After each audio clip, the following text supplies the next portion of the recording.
Hai. Oke, lanjut.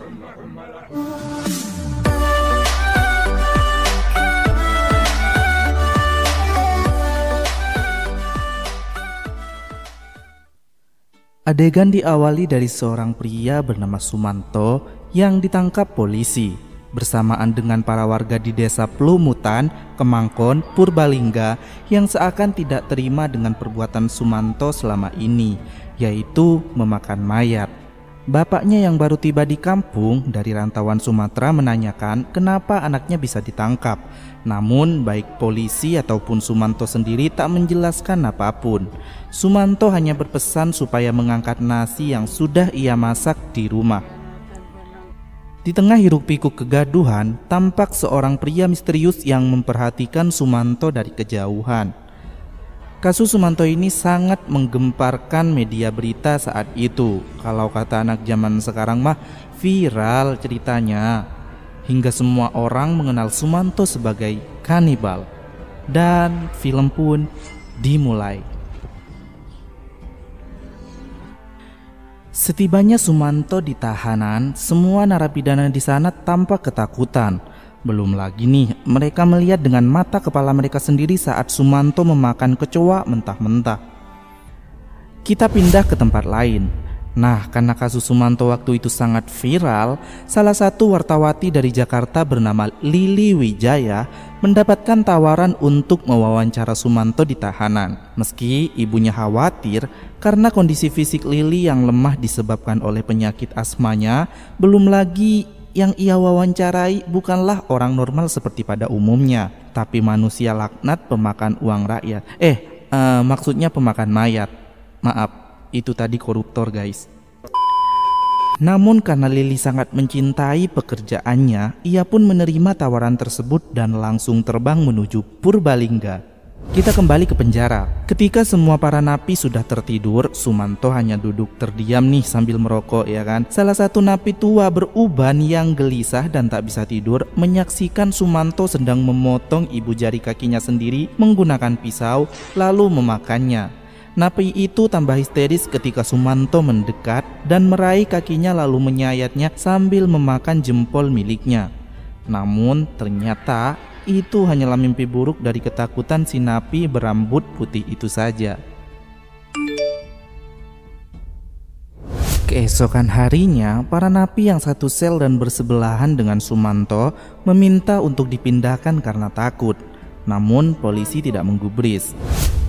Siang harinya, Lili tiba di penjara dan mewawancarai Sumanto. Sumanto berkata jika ia tidak menyesal telah memakan mayat. Mas Suman merasa bersalah? Enggak. Lili menanyakan bagaimana kisah masa kecilnya Sumanto. Sumanto bercerita jika masa kecil ia biasa-biasa aja. Kilas balik pun ditampilkan. Suatu hari saat bermain dengan teman sekolahnya, Sumanto terlihat memakan jangkrik yang akan diadu milik temannya, yang membuat mereka akhirnya berkelahi. Kedua teman lainnya segera melerai ketika mengetahui Sumanto menggigit leher temannya. Setelah mewawancarai Sumanto, Lili kembali ke hotel. Terlihat di sana ada seorang pria yang sebelumnya juga memperhatikan Sumanto saat ditangkap, sedang mengawasi Lili juga. Di dalam kamarnya, Lili mendengar rekaman suara cerita dari Sumanto sambil menulis, mengetik ya? Ya itulah, intinya menyalin ceritanya ke komputer. Saat remaja, Sumanto memiliki kekasih yang bernama Rasmini. Namun ia bingung kenapa teman-teman masa kecilnya pada menjauh bahkan memusuhinya. Khususnya yang bernama Waryo yang pernah digigit Sumanto itu loh. Padahal mereka dulu tuh suka main bersama. Sumanto mengira Waryo cemburu melihat hubungan mereka berdua. Namun Lasmini menenangkan dan mengatakan jika ia suka jalan dengan Sumanto dan tak ada urusan dengan Waryo. Saat itu juga Waryo dan ketiga temannya datang menghajar Sumanto tanpa sebab. Ternyata memang benar, Waryo cemburu pada Sumanto, atau lebih tepatnya iri karena Sumanto yang miskin punya cewek, sementara dirinya masih jomblo tuh. Semenjak kejadian itu, Sumanto berniat mencari ilmu kebal buat jaga diri. karena ia sudah muak menjadi orang lemah yang serba salah dan selalu ditindas. Sumanto bertapa di air terjun berhari-hari, bermalam-malam untuk mendapatkan ilmu. Meski banyak godaan yang datang, ampe bidadari cantik pun diturunkan, tapi tekad Sumanto sudah bulat. Ia tetap harus fokus hingga akhirnya berhasil mendapatkan ilmu yang ia inginkan. Saat Sumanto menjelaskan syarat pertama untuk menyempurnakan ilmu itu, yaitu harus percaya, tiba-tiba ada sosok misterius yang seperti meneror Lili dan dia pun berlari memberitahu resepsionis hotel. Panggil satpam, ada orang mengintip di kamar saya. Keesokan harinya, Lili mendatangi rumah Sumanto dan mewawancarai bapak ibunya. Bapak ibu Sumanto menceritakan jika dulu Sumanto sangat nakal dan suka menyia-nyiakan sekolahnya. Padahal sudah susah payah mereka membiayainya.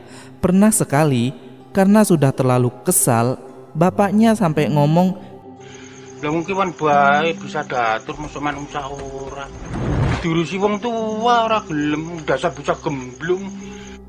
Nah, mendengar kata-kata itu, Sumanto kena mental tuh. Berhari-hari dia berpikir hingga memutuskan untuk pergi merantau ke Sumatera. Dan ia pun pamit pada Rasmini. Padahal sebentar lagi ia akan menghadapi ujian nasional. Lili pergi lagi ke kantor polisi untuk mewawancarai Sumanto kembali. Seperti apa kisah dia selama berada di Sumatera, tepatnya di Lampung sana. Lili kaget ketika ada seorang cicak.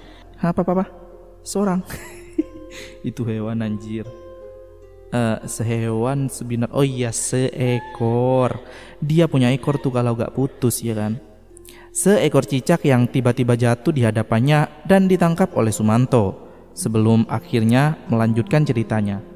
Gak penting banget sih.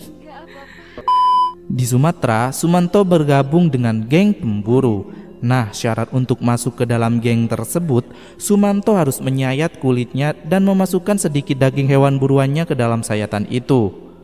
Dengan begitu, jiwa mereka bisa bersatu dengan hewan buruan mereka. Ditanam ke dalam tubuh tuh daging ceritanya ya kan. Para pemburu itu kaget ketika mengetahui Sumanto memiliki ilmu kebal dan pisau mereka tidak bisa melukai tubuh Sumanto. Dan kulitnya Sumanto hanya bisa dilukai oleh kukunya sendiri, bukan dari benda tajam. Usai melakukan syarat itu, si ketua geng pemburu itu yang biasa dipanggil Abang mengatakan jika ilmu kekebalan Sumanto tidak ada artinya jika terkena benda tajam yang sudah dimasukin ke lubang perempuan dulu. Yang membuat Sumanto kebingungan apa maksudnya. Nah, Sumanto terus memikirkan perkataan abang pemburu itu hingga ia terus melamun meskipun ia berada di klub malam. Jangan salah gengs, ini nih diskotik zaman dulu loh guys, bukan warung pecel binem. Seorang perempuan cantik datang menggoda dan mengajak Sumanto untuk bercocok tanam. Ketika mengetahui Sumanto masih perjaka, ia pun gregetan dan mencoba melucuti baju Sumanto. Namun ia terkejut dan takut ketika mendapati klurit di balik celana Sumanto. Kalau kata orang sini mah sekep. Saking takutnya, ia rela dipakai tanpa dibayar alias gratis tis asal jangan dibunuh. Waduh, mantep enggak tuh guys? Gratis men, udah cantik, gratis pula. Siapa sih anak zaman sekarang yang berani nolak? Kecuali si Sumanto ini nih yang nolak, karena ia terikat dengan syarat ilmu kebalnya yang tidak memperbolehkan melakukan molimo, yaitu madat alias narkoboy, miras, madon alias berzina, main alias berjudi, maling alias korupsi atau merampok atau mencuri. Sumanto membayar 50.000 namun ia tak mau bercocok tanam. Sumanto hanya meminta wanita itu memasukkan ujung klurit dan gagangnya ke dalam lubang anunya. Dan gilanya si wanita malah keenakan. Anjrot. Kenapa Neng? Gagang kluritnya lebih besar ya Neng daripada pisang pria yang pernah dicicipi. Ini sih lebih parah dari cumi, jagung, ikan maupun botol parfum ya kan. Selama di Lampung, Sumanto sesekali mengirim uang buat orang tuanya lewat temannya yang bernama Samijan. Uang itu ia kumpulkan dari hasil bekerjanya di perkebunan tebu. Bapak ibu Sumanto terlihat sangat bahagia. Tanpa mereka ketahui, sebelum itu uang tersebut sempat ingin dirampok oleh preman yang memiliki ilmu kebal. Di perkebunan tebu, Di sanalah kejadian mengerikan itu terjadi. Saat mengetahui Sumanto memiliki ilmu kebal juga, si preman gak jadi mengambil uang Sumanto yang mau dikirim ke orang tuanya. Dia meminta Sumanto segera mengambil uangnya lagi yang sudah ia tabur di tanah. Dan si preman mungkin mau menyombongkan diri dengan ilmu kebalnya. Dia pun meminta Sumanto buat menyabit tubuhnya di mana saja menggunakan klurit Sumanto. Namun yang terjadi ketika Sumanto menyabit perut si preman, ususnya pun menjuntai keluar alias ilmunya gak berguna karena klurit itu sudah dimasukin ke lubang perempuan. Apes banget tuh preman ya kan. Temennya pun kabur dan si preman itu mati. Sumanto yang bingung mau diapakan mayat itu, lalu dibawa ke rumah. Sempat hampir ketahuan oleh Samijan yang mau mengambil surat serta kiriman Sumanto tadi. Namun Sumanto berhasil mengelabuhinya dan mengatakan jika si preman itu adalah temannya dari kota yang sedang mabuk berat hingga tertidur pulas. Usai Samijan pergi, Sumanto mulai memotong-motong mayat itu lalu memasaknya. Nah, di adegan ini aku skip ya. Pagi harinya, geng pemburu datang ke rumah Sumanto untuk mengajaknya pergi bekerja bersama PBB. Mereka yang mencium bau enak masakan Sumanto akhirnya makan bersama. Mabar daging manusia, ada sate dan juga sop. Mereka memuji masakan Sumanto karena rasanya sangat enak. Oh no, mau muntah gua cu. Ketika ditanya daging apa, Sumanto pun spontan menjawab, daging orang kan. Namun mereka mengira Sumanto hanya bercanda tuh. Mendengar cerita Sumanto, Lili menjadi mual dan tambah histeris ketika melihat langsung Sumanto memakan tokek. Usai mengatakan semua daging itu enak, Lili segera keluar karena merasa jijik dan asmanya pun kambuh. Terlihat lagi pria misterius yang mengawasinya. Sumanto yang menemukan mayat di tengah perkebunan tebunya membawa mayat itu ke rumah dan mulai memasaknya lagi. Pikir dia, ia ingin memuliakan orang yang sudah mati. Selain karena mubazir dimakan cacing, ia ingin jiwa orang yang sudah mati itu tetap hidup di dalam dirinya. Bu Dewi, atasan Lili, menelpon dan menanyakan bagaimana perkembangan laporannya. Lili mengatakan jika semuanya sudah selesai, tinggal sedikit lagi dan besok dirinya akan pulang ke Jakarta. Usai teleponan, Lili melanjutkan menulis laporannya sambil mendengar lanjutan cerita Sumanto dari alat perekamnya. Beberapa tahun kemudian, Sumanto pulang ke kampung halaman. Ia terkejut mendapati Rasmini telah memiliki seorang anak dan parahnya, ternyata dia menikah dengan teman kecilnya yaitu si Wario yang kerap menindas Sumanto sebelumnya. Ini bojo karo siapa sih? Kayak si Wario, batirmu.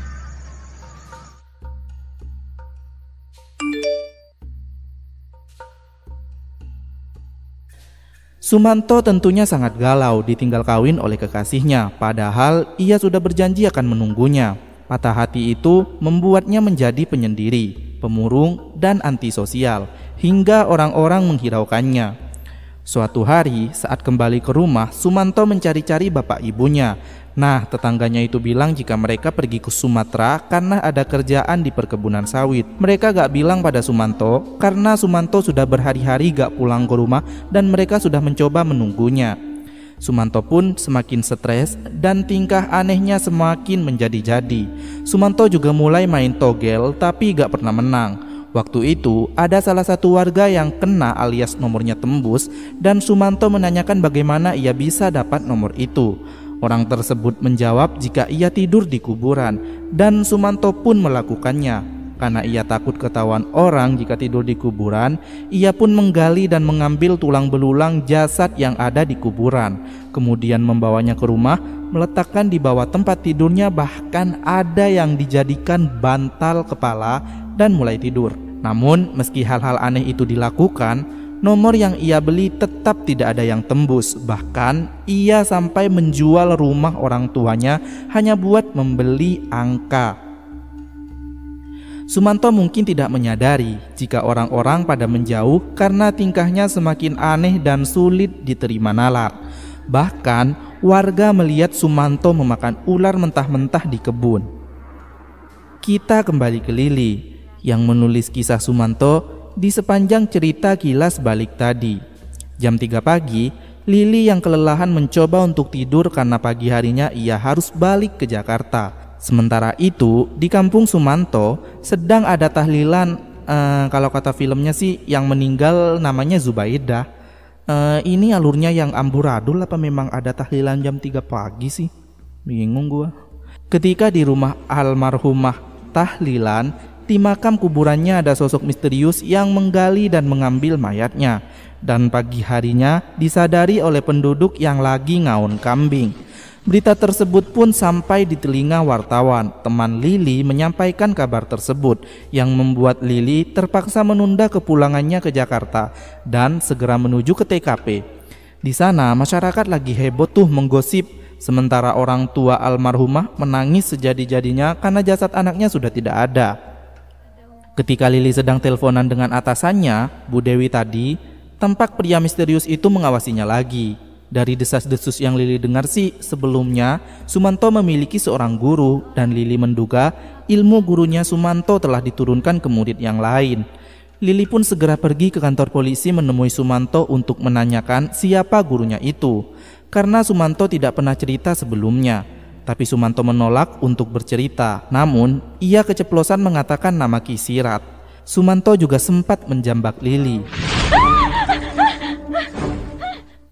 Malam harinya di hotel, Lili mendapatkan tulisan ancaman. Lili pun menegur petugas hotel, namun mereka gak tahu apa-apa. Baru kali ini ada kejadian seperti ini.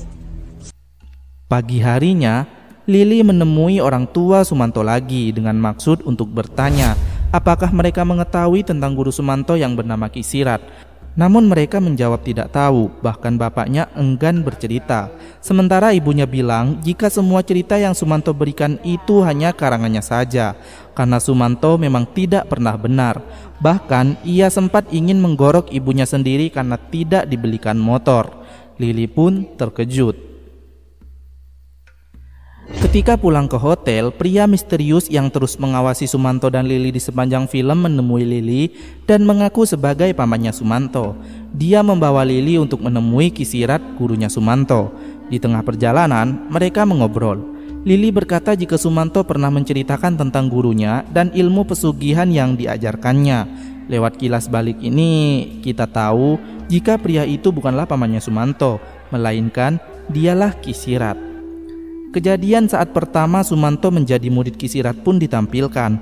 Waktu itu ada pencuri yang mengambil dompet ibu-ibu. Sumanto yang sedang makan di warung bersama Ki Sirat mencoba menolongnya.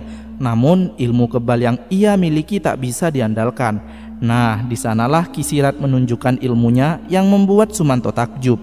Ki Sirat berhasil menaklukkan pencuri itu tanpa menyentuhnya sedikit pun, dan warga sendirilah yang membakarnya hidup-hidup.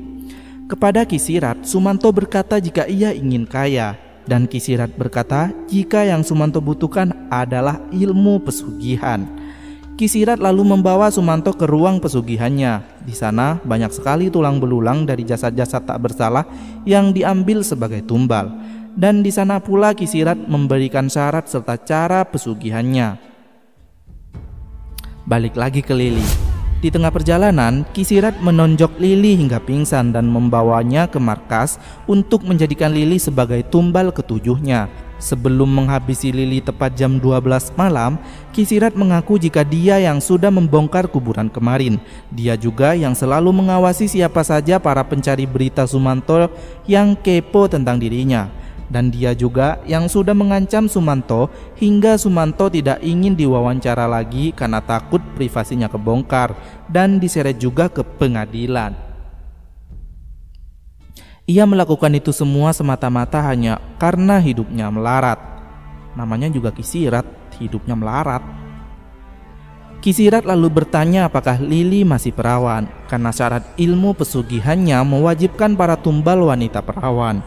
Lili tak menjawab, dan ketika Ki Sirat hendak mengecek sendiri, Lili memberikan perlawanan dan mengancam akan bunuh diri menggunakan tulang. namun tentu saja tak membuatnya mati. Lili mencoba melarikan diri, namun burung gagak peliharaannya Kisirat selalu membuntutinya hingga dimanapun Lili bersembunyi pasti akan ketahuan sama Kisirat. Merasa muak, Lili pun menjebak burung itu menggunakan gas beracun dan aliran listrik yang entah datang dari mana tuh listrik. Kemudian melanjutkan melarikan diri, namun Kisirat tetap berhasil menemukannya. Hingga pada akhirnya Lili melompat dari lantai atas. Nah, gak tahu gimana ceritanya nih, tiba-tiba aja pagi tuh polisi datang ke markas Kisirat atas permintaan Sumanto dan berhasil menyelamatkan Lili. Namun Kisirat menghilang dan tak pernah ditemukan. Beberapa hari kemudian Lili mengucapkan terima kasih pada Sumanto karena ternyata Sumanto yang memberitahu Lili diam-diam. Ingat yang waktu di Jambak itu. Ternyata Sumanto mengatakan dan berbisik jika ilmu Kisirat akan melemah kalau berurusan dengan orang yang bunuh diri. Mereka pun tertawa bersama usai bercanda. Malam harinya, Bu Dewi menelpon Lili lagi dan mengabarkan jika tulisan dia akan terbit esok hari. Usai teleponan, Lili melihat Kisirat sedang mengawasinya. Lili pun berlari dan mendapatkan pesan ancaman di kamar mandi. Sebelum akhirnya